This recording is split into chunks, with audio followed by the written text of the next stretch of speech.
என்ன மக்களே, யாரெல்லாம் வந்து கௌரவம் கௌரவம்னு சொல்லிட்டு வந்தாங்களோ அவங்களே வந்து என்ன வேலை பண்ணாங்கன்னு பார்த்தீங்களா? வைல்ட் கார்டு கண்டஸ்டன்ட் டிசிப்ளின் தான் முக்கியம், டிக்னிட்டி தான் முக்கியம், அதே மாதிரி டெக்கோரம் தான் முக்கியம்னு சொல்லிட்டு வீட்டுக்கு வந்த கெஸ்ட்டுக்கு ஒரு கிளாஸ் தண்ணி கொடுக்கறது கூட காம்படிஷனாக பார்க்குறாங்கப்பா. என்னெல்லாம் நடக்குது பாருங்க. அது மட்டும் இல்லை, கெஸ்ட் 3 பேரும் வந்து பிளாஸ்மா முன்னாடி தான் உட்காந்துருக்காங்க லிவிங் ஏரியாவில். ஸோ அந்த டைமில் தான் வந்து திவ்யா மேடம் வந்து பில்லவை தூக்கி போடுறாங்க. இது வந்து அவங்க மூஞ்சிலே எறியறதுக்கு சமம். ஸோ இதுதான் வந்து டெக்கோரம்னு நான் நினைக்கிற மக்களே. நீங்கள் என்ன நினைக்கிறீங்க? கமருதீன் கிட்ட போயிட்டு கேட்குறாங்க, நீ என்ன லாங்குவேஜ் பேசிகிட்டு இருந்த, நீ என்ன மரியாதை கொடுத்துருந்த, நான் பார்த்துட்டு தான் வரேன்னு சொல்லிட்டு திருப்பியும் பழைய கதையை வந்து பேசிகிட்டு இருக்காங்க. ஸோ அதே மாதிரி துஷார் வந்து கேட்குறாங்க, நீங்கள் எதுக்கு பேசுகிறீங்க இந்த மாதிரின்னு சொல்லும்போது, நீ யார் பேசுகிறதுக்கு, உங்ககிட்ட சொன்னான்னு சொல்லிட்டு துஷார்கிட்டே வந்து கேட்குறாங்க.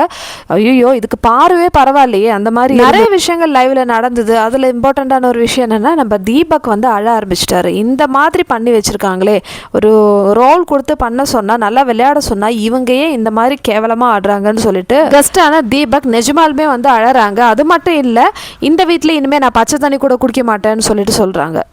தீபக் வந்து தண்ணி கேட்டிருக்காங்க. ஸோ வியன்னா எடுத்துன்னு போய் கொடுக்குறாங்க. வியன்னா யார் கொடுக்கறதுக்கு, அவங்க வந்து ரூம் சர்வீஸா? அப்படி இல்லைன்னு சொல்லிட்டு எஃப்சி என்ன பண்ணுறாங்க, அந்த தண்ணி கெஸ்ட் முன்னாடி இருக்குது.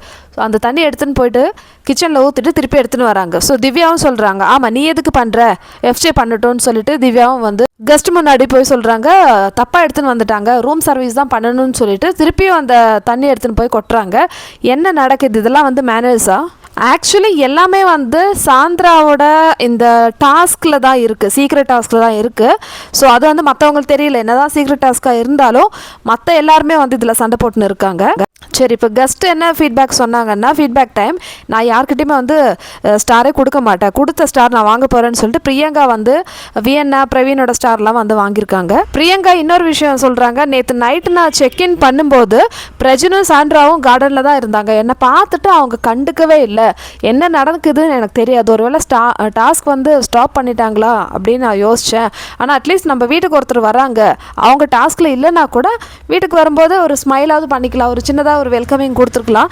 அப்படி எதுவுமே பண்ணாமல் என்னை கண்டுக்காமல் இருந்தாங்க. ஸோ அது ரொம்ப தப்பாக இருந்ததுன்னு சொல்கிறாங்க. இந்த ஹோட்டல் ஆல்ரெடி நல்லா ஓடலன்னு சொல்லிட்டு தானே வந்து எங்களை அனுப்பிச்சிருக்காங்க, ஏதாவது இன்ட்ரெஸ்டிங்காக பண்ணணும்னு சொல்லிட்டு. நேற்றுலேருந்து நாங்கள் சொல்லிட்டு இருந்தோம், யூனிட்டி வேணும், நீங்கள் எது பண்ணாலும் நீங்கள் ஸ்டாருக்காக அந்த மாதிரி தான் வந்து பண்ணுறீங்க, ஒரு டீம் ஒர்க்கே கிடையாது. மேலும் பிரியங்கா சொல்கிறாங்க, ஆக்சுவலி நாங்கள் தான் சீனியர், நான் வந்து 106 நாளோ என்னமோ நின்று இருந்தேன் இந்த வீட்டில், அதனால் உங்களுக்கு தான் வந்து இப்போ பிக் பாஸ் 30 days தான் ஆயிருக்கு, ஆனால் நாங்கள் தான் வந்து இதுக்கு முன்னாடியே வந்திருந்தோம், எங்களுக்கு தெரியும்.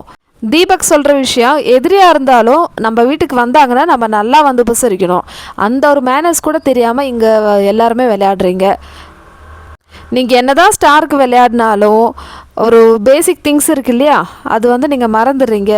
இப்படி விளையாடி நீங்கள் என்ன பண்ண போகிறீங்க? இந்த மாதிரி மஞ்சரியும் தீபக்கும் பிரியங்காவும் நிறைய கேள்விகள் வந்து ஹவுஸ்மேட்ஸு கேட்குறாங்க. இது வந்து பியாண்ட் த டாஸ்க் தான். இனிமேல் என்ன டாஸ்க்? ஏன்னா இவங்க 3 பேர் இருக்கும்போது தான் வந்து திவ்யா வந்து வாய்ஸ் ரைஸ் பண்ணி இந்த பில்லை எடுத்து தூக்கி போடுறாங்க.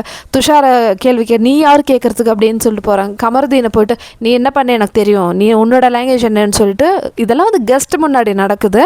ஸோ கெஸ்ட்டே சொல்கிறாங்க, பிரியங்கா சொல்கிறாங்க என்னென்னா, திவ்யா உங்களுடைய இந்த சண்டைகள் அதே மாதிரி இந்த கருத்து வேறுபாடு எதுவாக இருந்தாலும் நாங்கள் போனதுக்கு அப்புறமேட்டு நீங்கள் அடிச்சுக்குங்க பிடிச்சிக்குங்க எல்லாம் ஒன்று சேர்ந்துக்கோங்க, ஏன்னா எங்கள் முன்னாடி ஏன் பண்ணுறீங்க அப்படின்னு கேட்குறாங்க. ஸோ அதுக்கு வந்து திவ்யா, இல்லை மேடம் நேற்று வந்து என்ன பண்ணாங்க, என்ன இந்த மாதிரி தானே கார்னர் பண்ணி உட்கார வச்சாங்க, அது உங்களோட விஷயம் திவ்யா, அது நீங்கள் வந்து இந்த ஷோ இல்லைனா இந்த டாஸ்க் முடிச்சுட்டு நீங்கள் ஹேண்டில் பண்ணுங்கள், இப்போ வீட்டுக்கு வந்து கெஸ்ட்டுக்கு முன்னாடி வந்து எதுக்கு இந்த மாதிரி பண்ணுறீங்கன்னு சொல்லிட்டு திவ்யா கிட்ட கேட்குறாங்க. சாயந்தரம் ஒரு விஷயம் மார்னிங் பண்ணாங்க, ஆனால் எல்லாமே சீக்ரெட் டாஸ்க் தாங்க, நான் ஒத்துக்கிறேன், இருந்தாலும் வந்த கெஸ்ட் முன்னாடி வந்து அதை டேஸ்ட் பண்ணி பார்க்குறாங்க, அதில் முடி இருந்ததுன்னு சொல்கிறாங்க.